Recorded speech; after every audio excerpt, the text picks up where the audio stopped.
नमस्कार। धन्यवाद सुरेंद्र जी। सर्वप्रथम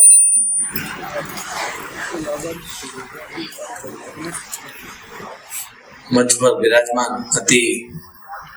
सम्मान्य प्रातःवंदनीय मंच पर विराजमान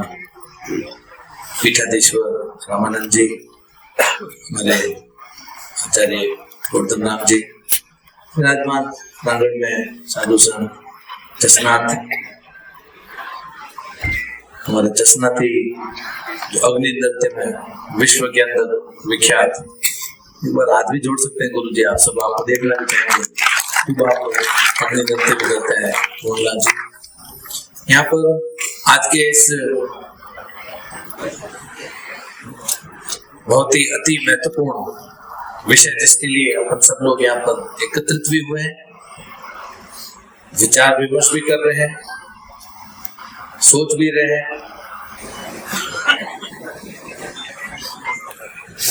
पास्ट की भी चर्चा है, प्रेजेंट के भी और फ्यूचर का भी विचार।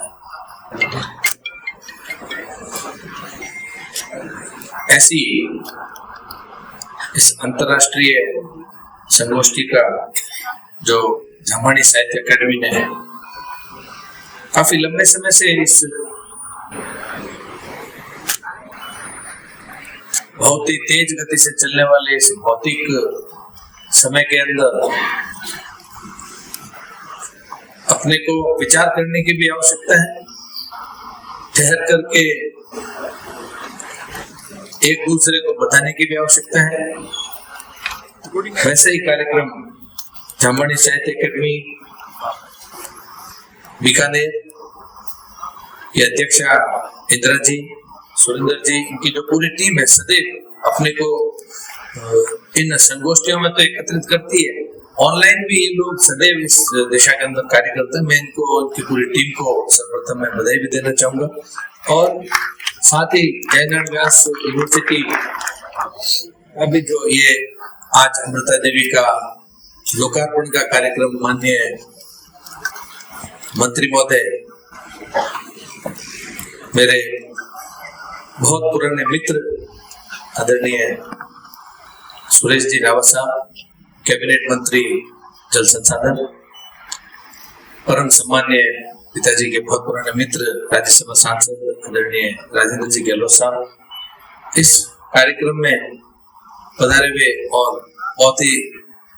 लंबे समय से सहयोग भी दे रहे हैं, बहुत ही हंसमुख स्वभाव के वाइस चांसलर साहब। वैसे मिलने का मौका आज पहली बार मिला, लेकिन सदैव दूरभाष पर आपसे चर्चा भी होती रहती है, लेकिन काफी मिलनसार है श्रीवास्तव जी। आदरणीय वाइस चांसलर साहब, यहाँ पर अपने बीच में खेजड़ली जो 2 दिन बाद में खेजड़ली का कार्यक्रम है, ट्रस्ट के अध्यक्ष भी है, मलखान सिंह जी भी अपने बीच में आए, अशोक ओझा जी अपने बीच में विराजमान है, अमेरिका से आए। अभी आप बड़ी धीर गंभीरता से जिनका विषय है, जिनका सरकारी कार्य है और संरक्षण कर रहे हैं, एक बहुत ही अपनापन से कर रहे हैं और बहुत ही मैंने अच्छे तरीके से सुभाष मैडम को सुना भी, समझा भी। काफी सिर्फ वो एक आईएफएस अधिकारी नहीं है, बड़ा इमोशनल टच उनके अंदर देखने को मिला पर्यावरण को लेकर के और इस विषय को लेकर के। वो मलखान सिंह जी कह रहे थे कि भाई हम तो यहाँ जोधपुर में बैठे हैं, यहाँ पर आने में बड़ा समय लग रहा है, लेकिन इतना दूर से आप और ओझा जी आपके साथ में आपके आईएएस ऑफिसर है मिस्टर विश्वास, वो भी यहाँ पर आए हैं। तो बहुत बहुत आपको भी धन्यवाद, आभार है कि इस पुनीत कार्य के अंदर आप राजस्थान के इस धरा पर जहाँ पे आपके बचपन की यादें जुड़ी हुई, विश्वास में सदैव आप इसी तरीके से इस कार्य के अंदर लगे भी रहेंगी। ऐसा ही हम सब लोग यहाँ पर विश्व समाज की तरफ से आपके लिए सोचते हैं। बड़े युवा और अभी तक मात्र 24 साल की उम्र, अच्छा बड़ा नाम क्रिकेट के माध्यम से भाई रवि ने भी अच्छा कमाया और मेरी सबकी शुभकामनाएं भी है। ये सिर्फ विष्णुई कम्युनिटी नहीं, जोधपुर नहीं, प्रदेश नहीं, पूरे देश का नाम रोशन करने का काम आप कर रहे हैं, तो हमारी शुभकामनाएं भी है आपको। Professor, assistant professor Om Prakash, सेवानिवृत्त आर.के. विष्णुई साहब और यहाँ पर विराजमान सभी प्रबुद्धजन, पूर्व विधायक हीरालाल जी साहब, मोहनलाल जी लोमरोड, राजाराम जी दांडिया साहब, एनआर साहब, भाई अनंत जी विराजमान में, कोषाध्यक्ष हमारे राम स्वरूप जी, हमारे शाह जी। इस कार्यक्रम की अध्यक्षा का जिक्र और इनके जैसे विश्वास मैडम का साथ देने के लिए यहाँ पर मिस्टर विश्वास है, तो देवेंद्र जी भी यहाँ पर अपना अमूल्य समय निकाल करके यहाँ पर आए। सभी को मैं आपको विष्णुई समाज के एवं अलग अलग दिशा से अलग अलग क्षेत्रों में काम करने वाले शिक्षाविद, पर्यावरणविद और व्यापारी, खूब सारे कॉलेज प्रोफेसर, मैं सबको देख रहा हूँ, युवा साथी, ये बच्चे बच्चियां, स्टूडेंट, आने वाले समय का भविष्य। विषय बड़ा खुला है, देखते ही समझ में आता है, ज्यादा कंफ्यूजन वाला भी नहीं है, लेकिन विचार नहीं है, बस विचार का समय नहीं है, ये एक सबसे बड़ी समस्या है। आज अपन बैठे हैं, चर्चा भी कर रहे हैं, लेकिन क्या पता इस प्रांगण से बाहर जाने के बाद में कितनी देर विचार रहेगा। ये बहुत अपन सबको गहराई से सोचने की आवश्यकता है। टेलीविजन पे आप ये जो 3 आर का जिक्र सभी मेरे से पूर्व वक्ताओं ने, रीयूज, रिड्यूस, रिसाइकल जिक्र भी किया, अभी विश्वास मैडम ने भी फॉरेस्ट का भी जिक्र किया और कम्युनिटी का भी किया। मैं इस समय याद करना चाहूंगा, आज से 10 वर्ष पूर्व 2014 में जब आदरणीय मोदी जी पहली बार देश के प्रधानमंत्री बने थे और एक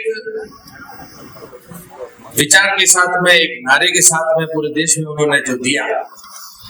वो था सबका साथ, सबका विकास, सबका विश्वास, और आखिर में अभी उन्होंने समय निकलते निकलते सबका प्रयास का भी जिक्र करते हुए उन्होंने एक देश को जब नई दिशा दी है, तो वही विश्वास मैडम ने इन जंगलों को यदि अपन सुरक्षित रखना चाहते हैं तो मोदी जी ने भी ये एक आह्वान सभी देशवासियों को किया है कि आप सब मिलकर के आपके प्रयासों से ही देश को एक नई दिशा मिल सकती है। एक तो दशा सुधारने का काम अपन सब विचार लेकर के चल रहे हैं, मोदी जी चल रहे हैं। आने वाले समय में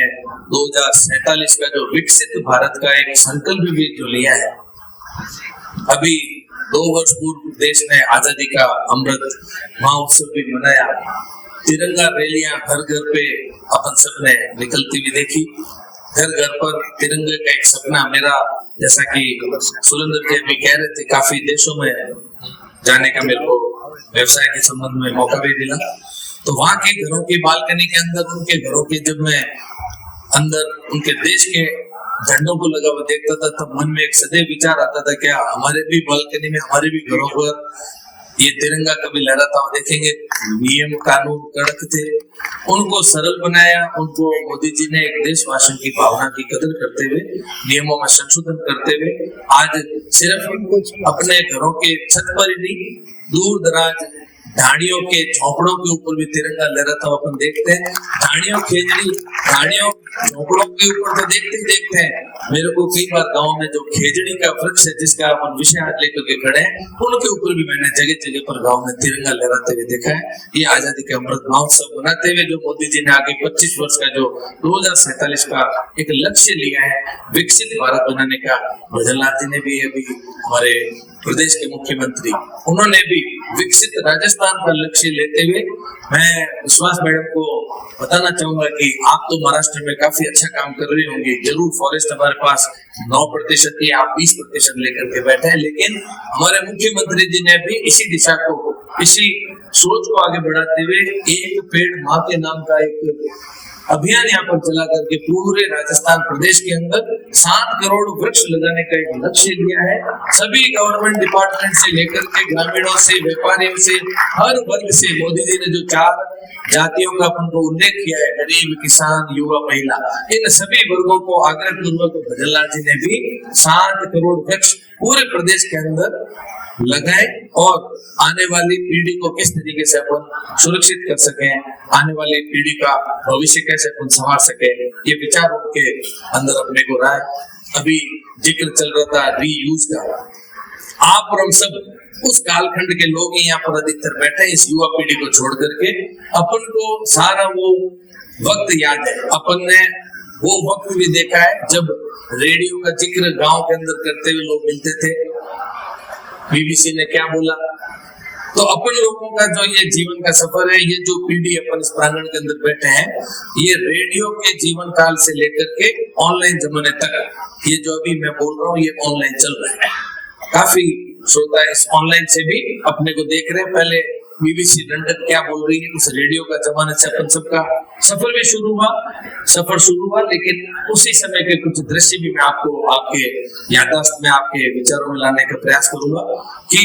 वो एक समय था, आपको याद हो तो भाई बहन जितने भी होते थे उनके एक ही कलर के, एक ही थान से फाड़े हुए कपड़े बने थे।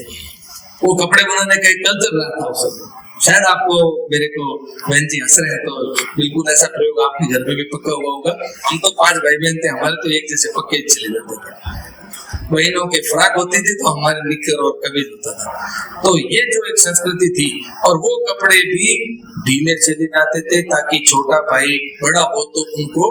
पहनाने का उपयोग ले सके। ये चीज आपको ध्यान में हो तो सिर्फ कपड़ों का ही मैं आपको याद नहीं दिलाऊंगा, याद दिलाऊंगा मैं किताबों को। भाई बहन उन समय खूब होते थे। आजकल भी कल्चर एक बेटे और बेटी वाला है। पहले तो 5, 7, 8, 10 का ठाट होता था पूरा। तो किताबों का भी आगे से आगे कैसे अपन रीयूज करें, उन्हीं किताबों का किस तरीके से ज्यादा से ज्यादा उपयोग लें। कम से कम 3 भाई बहन तो उस किताब से पढ़ ही ले, धीरे धीरे चिपका करके अपन काम उनका चला लिया करते थे। वो समय शायद आपको और हमको सबको याद है। बहुत ही अच्छा इस रीयूज को अपन डिफाइन करें तो बहुत अच्छा सा ये एक उदाहरण अपने को सबको देखने को मिलता है। आज चर्चा करें विश्व की, चर्चा करें देश की, चर्चा करें अपन प्रदेश की, जिस तरीके से अब इस भौतिकवाद में अपन ने ये जो रीयूज का कंसेप्ट छोड़ दिया है, इस भौतिकवाद के अंदर अपन ने बहुत कम समय के लिए उपयोग लेकर के इसको जो अपने वेस्ट मटेरियल बोले, कचरा बोले, इसके जो अपन ने जगह जगह पर, एक समय था जब गांव, ढाणी, प्रदेश, नदी, नाले, प्रकृति, हर चीज अपने को स्वच्छ, वायुमंडल, वायु, हर चीज अपने को स्वच्छ मिलती थी। लेकिन देखते देखते वो समय अपना बदल गया है। अब हर चीज में वातावरण दूषित, खान पान दूषित, यूरिया वाला दूध, घी नकली, ये सारे विषय अपने लिए आज अपने को सुनने में भी आते हैं। हार्ट अटैक, 17 साल के बच्चे को हार्ट अटैक, महिलाओं के अंदर अपने पहले कैंसर बहुत कम सुनाई देता था, कैंसर, मतलब ये हर तरीके की जो चीजें अपने बीच में धीरे धीरे दूषित वातावरण में आ गई है। एक बहुत ही शुद्ध वातावरण अपने को पहले एक समय था, जब जिस समय का मैं ये जो अभी किताबों का और कपड़ों का रीयूज की चर्चा कर रहा था, वो एक समय भी था। लेकिन देखते ही देखते अपन इस भौतिकवाद के अंदर इन चीजों का विचार, मेरा भी किताबों का हम विमोचन भी कर रहे थे, विचार मेरे ऊपर उसका कवर उतारते वक्त भी आया कि किताब हमें सीधी भी मिल सकती थी। लेकिन ये भी एक मेरा आग्रह है आने वाले समय में, शायद सुरेंद्र जी कभी भी अपन किताबों का विमोचन करें, इस कवर की कोई जरूरत नहीं है, क्यों भी आते फाड़ते ही है, बहुत व्यवस्थित हम उसको खोलते भी नहीं है। तो एक ऐसे छोटे छोटे अपने को उदाहरण लेकर के सीखने की आवश्यकता है। एक आंकड़ों की चर्चा करें तो कुछ बिलियन टन कचरा अपन लोग अपने हाथों से, एक व्यक्ति 1-1 किलोग्राम कचरा कर देते हैं। आने वाले समय में अपन गंदा नाला, पहले नाले होते थे, अब गंदा नाला, नाम भी अपन गंदे नाले का जिक्र करते हैं। ये अभी हमारा बाड़मेर की तरफ जाते हैं, पाली की तरफ जाते हैं, किसान धरने पर बैठते हैं, पोल्यूशन, जमीनें खराब। ये अपने को देखते ये वातावरण के अंदर जो दूषित हुआ जो दृश्य अपन सब देख पा रहे हैं, कुछ टन कचरा आप और हम सब इकट्ठा होकर के इस प्रकृति को खराब करने का काम कर रहे हैं। इस प्रकृति को किस तरीके से अपन को बहुत सुव्यवस्थित जो अपनी पूर्वजों ने, अपनी पुरानी पीढ़ियों ने रखा, उस दिशा में अपन सबको विचार करने की भी आवश्यकता है। और बहुत महत्वपूर्ण है ये आने वाले भविष्य की। आप और हम तो फिर भी कुछ पिछली पीढ़ी का असर और कुछ आने वाली का असर काम चला लेंगे, लेकिन ये एनआर साहब जैसे हमारे डिप्टी डायरेक्टर साहब विराजमान है, फोन कर करा के एम्स जैसे आधुनिक मेडिकल साइंस से अपन अपना जीवन का काम निकाल लेंगे, लेकिन आने वाली जो पीछे बैठी हुई जो पीढ़ी है, इस पीढ़ी के लिए यदि अपन कुछ काम करना चाह रहे हैं तो अपने को इस दिशा में बहुत ज्यादा विचार करने की भी आवश्यकता है, क्योंकि वक्ता बहुत ज्यादा है तो पीछे से धीरे धीरे पर्ची भी आती है, क्योंकि ये इतना विस्तृत विषय है कि इसके ऊपर तो चर्चा करी जाए जितना कम है। लेकिन आप सब लोग यहाँ पर, ये प्रांगण है जो बुद्धिजीवियों से भरा हुआ है, यहाँ पर ज्यादा एक दूसरे को अपन सिखाए वैसी भी अपने को आवश्यकता नहीं है। जरूर रामधारी दिनकर जी ने अपनी रश्मि रथी की जो पंक्तियां थी, ये कुछ चर्चाएं अपने को जरूर यहाँ पर जब इकट्ठा हुए हैं तो जिक्र अपने को करना चाहिए। जब नारा मनुष्य का छाता है, जब नाश मनुष्य का आता है, जब नाश मनुष्य का आता है, पहले विवेक मर जाता है। जब नाश मनुष्य का आता है, विवेक मर जाता है। तो ये विवेक का विषय अपने को अपने विवेक के ऊपर बहुत ही संयमित रूप से अपने को सबको पालन करने की आवश्यकता है। जिक्र अपन अमृता देवी की कर रहे हैं, एक ऐतिहासिक चर्चा विश्व पटल के ऊपर। कहीं पर भी मोदी जी जब पर्यावरण संबंधित बात आती है तो उसका जिक्र किए बिना वो कभी भी अपना भाषण की शुरुआत या अंत तक एक बार अमृता देवी को सदैव वो याद करने का प्रयास करते हैं। ये जो कोपेनहेगन के अंदर पहली पर्यावरण को लेकर के चर्चा हुई थी, ग्लोबल वार्मिंग को लेकर के चर्चा हुई थी, आप और हमने, तो गुरु जम्बेश्वर भगवान का जो 550 लगभग 550 वर्ष का जो एक मार्गदर्शन, जो एक दिशा, उस दिन की एक वैज्ञानिक सोच के साथ में उन्होंने पर्यावरण को लेकर के पेड़ ना काटना, जीव जंतुओं की रक्षा करना, ये जो दिशा उस समय समाज को दे दी, ये एक बहुत ही अति अचंभित, अति प्रशंसनीय, अति अपने को एक तरीके से विचार करने की आवश्यकता है। क्यों उन्होंने उस दिन इन विषयों के ऊपर एक समाज को दिशा भी दी। और आज सब अपन लोग ये अंतर्राष्ट्रीय प्रकृति दिवस, अंतर्राष्ट्रीय जीव दिवस, अंतर्राष्ट्रीय ये शोध और ये अपन को ये कॉन्फ्रेंसेस करने की जो आवश्यकताएं पड़ रही है, यदि एक जो मारवाड़ी के अंदर अपन अपने बोली चाली के अंदर भी कई बार अपन क्या करते हैं कि पहला रहता यूं तो तबला जाता क्यों, तो अपन पहले ही ठीक रहते तो अपने को शायद इस तरीके की चर्चाओं की भी शायद अपने को आवश्यकता नहीं पड़ती। आज अपने को इन सब